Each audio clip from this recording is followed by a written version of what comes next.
Ang intense ng mga kaganapan ngayon sa abot kamay na pangarap sapagkat magigising na si Don Pepe at dito nga ay ikakagulat niya ang taong dadalaw sa kanya. Dito nga ay may bagong dadating na magiging kakampi ni Annalyn at eto nga ay walang iba kundi ang anak ni Giselle na si Justin. Samantala ay makakasalubong ni Annalyn ang bagong tauhan na si Justin at dito nga ay malalaman niyang dadalaw din pala ito sa kanyang lolo Pepe. Magugulat naman ng sobra si Annalyn dahil sa halos kilalang kilala na nga siya ng babaeng ito at maging ang kapatid nga niyang si Zoe ay itatanong nito.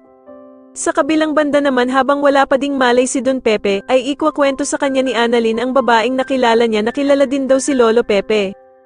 Makikita naman ni Annalyn si Aling Susan kaya naman ay agad niya ding ikwekwento ang babaeng nakilala niya. Sasabihin naman ni Aling Susan na parang teleserye na nga daw ang nangyayari sa buhay nila na biglang may dadating na nga lang daw na bagong tao na hindi nila kilala. Sa kabilang banda naman ay susundin na nga ng tuluyan ni Lynette si Doc Carlos na magpatingin na kay Doc Dennis dahil sa mga kakaibang nangyayari sa kanya. At dito nga ay sasabihin ni Doc Dennis ang naging resulta ng pag-check up niya kay Lynette at dito nga ay meron daw itong anxiety dahil sa traumang nakuha ni Lynette sa mga holdupper. Samantala sa wakas nga ay magkakatagpo na ang mag-ina na matagal nang nagkawalay na sila Giselle at ang anak nitong babae na si Justin. Subalit hindi magiging maganda ang kanilang unang pagkikita sapagkat may matatapunan ng kape itong si Giselle.